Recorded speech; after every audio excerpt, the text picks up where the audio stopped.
성령님 좋은 아침입니다. 이 시간 성령님을 초청합니다. 오늘도 내 안에 오셔서 하나님을 기쁘시게 드릴 것을 소원하게 해주세요. 오늘 말씀을 통해 구체적으로 무엇을 해야 할지를 깨닫게 해주세요. 깨달은 것을 삶 속에서 실천할 수 있도록 도와주세요. 아멘. 오늘 함께 나누실 하나님 말씀은 출애굽기 10장 21절에서 29절까지 말씀입니다. 여호와께서 모세에게 이르시되 하늘을 향하여 내 손을 내밀어 애굽 땅 위에 흑암이 있게 하라. 곧 더듬을 만한 흑암이리라. 모세가 하늘을 향하여 손을 내밀매 캄캄한 흑암이 3일 동안 애굽 온 땅에 있어서 그동안은 사람들이 서로 볼 수 없으며 자기 처소에서 일어나는 자가 없으되 온 이스라엘 자손들이 거주하는 곳에는 빛이 있었더라. 바로가 모세를 불러서 이르되 너희는 가서 여호와를 섬기되 너희의 양과 소는 머물러 두고 너희 어린 것들은 너희와 함께 갈지니라.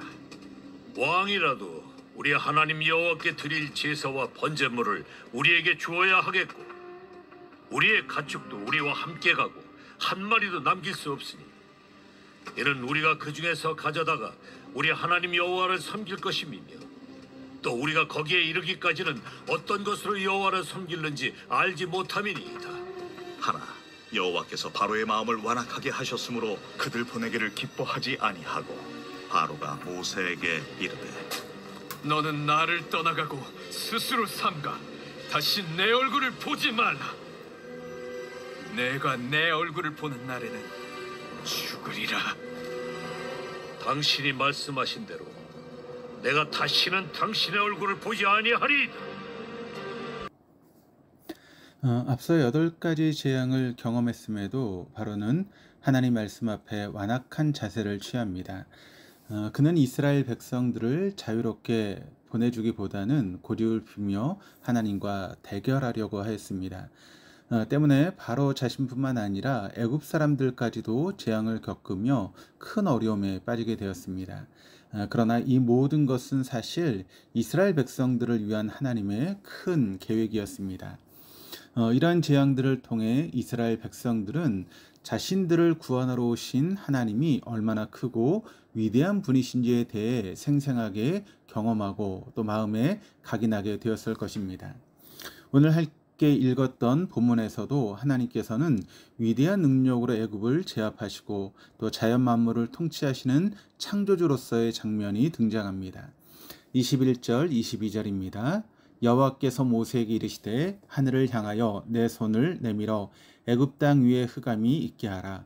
곧 더듬을 만한 흑암이리라. 모세가 하늘을 향하여 손을 내밀매 캄캄한 흑암이 3일 동안 애굽 온 땅에 있어서 바로가 완악하게 하나님의 말씀에 불순종하자 하나님께서는 예고 없이 흑암 재앙을 온 애굽에 내리십니다.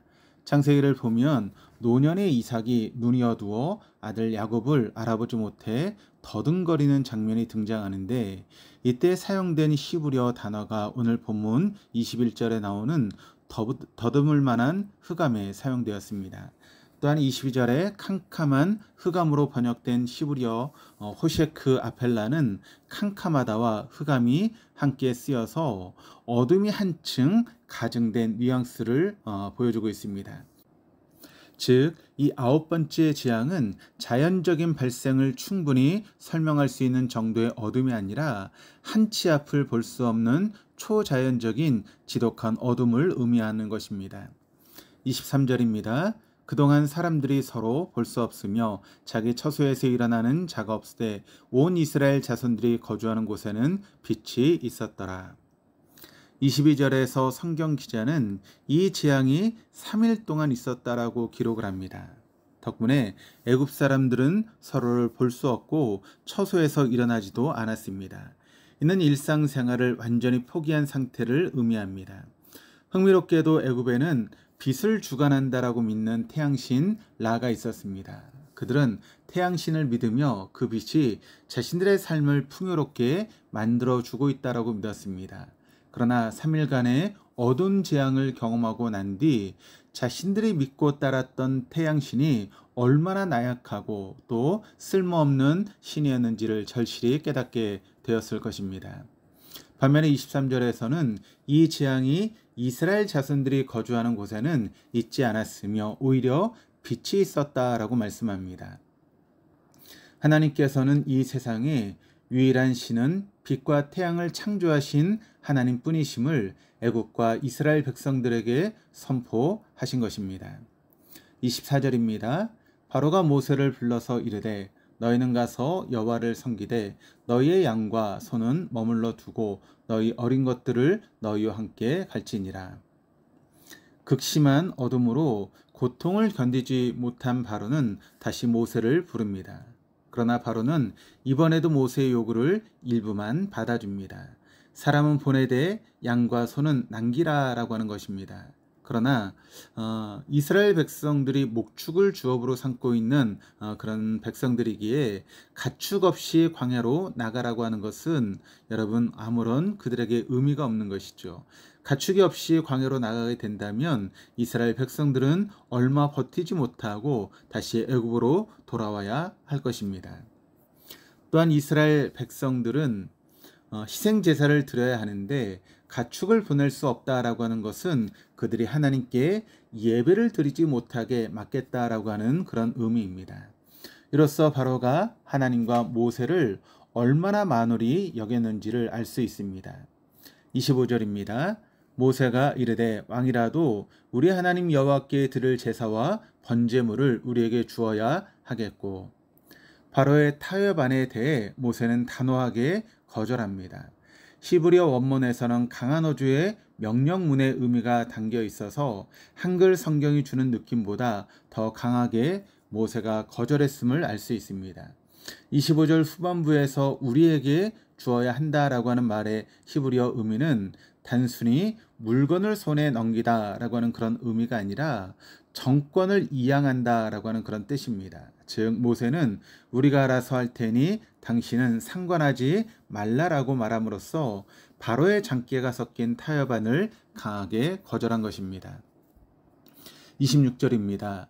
우리의 가축도 우리와 함께 가고 한 마리도 남길 수 없으니 이는 우리가 그 중에서 가져다가 우리 하나님 여호와를 섬길 것이며 또 우리가 거기에 이르기까지는 어떤 것으로 여호와를 섬기는지 알지 못함이니이다 하나. 여기서 섬길 것이며 라고 하는 히브리어 원문의 뜻은 일하다 라고 하는 의미를 갖고 있지만 하나님께 대하여 사용될 때는 경배하다 라고 하는 그런 뜻으로 사용이 됩니다. 즉 하나님께서는 단순히 이스라엘을 애굽으로부터 자유케만 하는 것에 그치는 것이 아니라 이들이 하나님을 예비하고 또 이들을 통해 하나님의 나라가 세워지기를 원하셨다라고 하는 것입니다. 그렇게 모세는 이스라엘이 출애굽해야 될 가장 중요한 이유로 하나님을 향한 희생 제사를 내세웁니다. 하지만 아직 제사에 대한 구체적인 지식이 없었던 시기였기에 모세는 어떤 것으로 여호와를 섬기는지 모른다라고 합니다. 그렇게 이스라엘 백성뿐만 아니라 모든 가축도 함께 출애굽을 해야 했습니다. 27절입니다. 여호와께서 바로의 마음을 완악하게 하셨으므로 그들 보내기를 기뻐하지 아니하고, 그러나 바로는 이스라엘 백성 보내기를 또 거부합니다. 표면적인 이유는 이스라엘 백성들의 노동력을 이용하려고 하는 것이지만 성경 기자는 더 근본적인 이유를 기록합니다. 그것은 하나님께서 바로의 마음을 완악하게 하셨기 때문입니다. 바로가 완악하게 하나님 말씀에 불순종할 때마다 오히려 애굽 사람들이 추앙하던 신들은 거짓임이 드러나고 하나님의 영광과 권능이 더욱더 분명하게 드러납니다. 이제 애굽 사람들은 하나님을 두려워하게 되었고 반대로 이스라엘 백성들은 하나님을 찬양하며 경배하게 될 것입니다.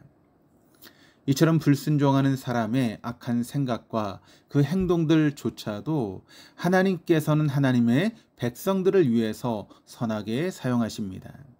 우리는 악을 행하는 도구가 되기보다 하나님의 영광을 위해서 선하게 사용되는 도구로 날마다 쓰임받을 수 있도록 우리의 삶을 스스로 돌아보는 신앙을 가져야 될 줄로 믿습니다. 28절 29절입니다. 바로가 모세에게 이르되 너는 나를 떠나가고 스스로 상가 다시 내 얼굴을 보지 말라. 내가 내 얼굴을 보는 날에는 죽으리라. 모세가 이르되 당신이 말씀하신 대로 내가 다시는 당신의 얼굴을 보지 아니하리이다. 암묵지향에도 불구하고 모세의 말을 듣지 않는 바로는 모세에게 다시는 얼굴을 보지 말라라고 명령합니다. 그런데 히브리어 원문의 뉘앙스를 보자면 이는 일시적인 금지를 의미합니다. 이에 대해 모세도 다시는 얼굴을 보지 않겠다라고 말합니다.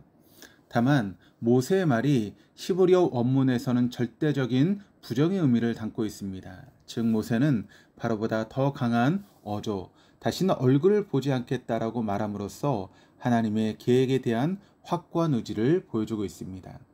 이로써 바로는 모세가 전하는 하나님 말씀을 듣고 회개할 수 있는 마지막 기회를 놓치게 되었습니다. 여기서 그가 회개를 하고 하나님 말씀을 순종했더라면 장자는 죽는 재앙은 면할 수 있었을 것입니다.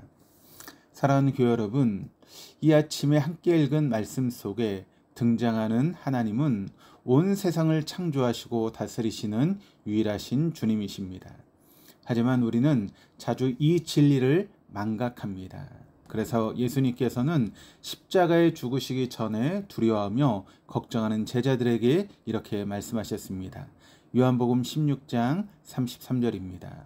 이것을 너희에게 이르는 것은 너희로 내 안에서 평안을 누리게 하려 함이라. 세상에선 너희가 환난을 당하나 담대하라. 내가 세상을 이겼노라.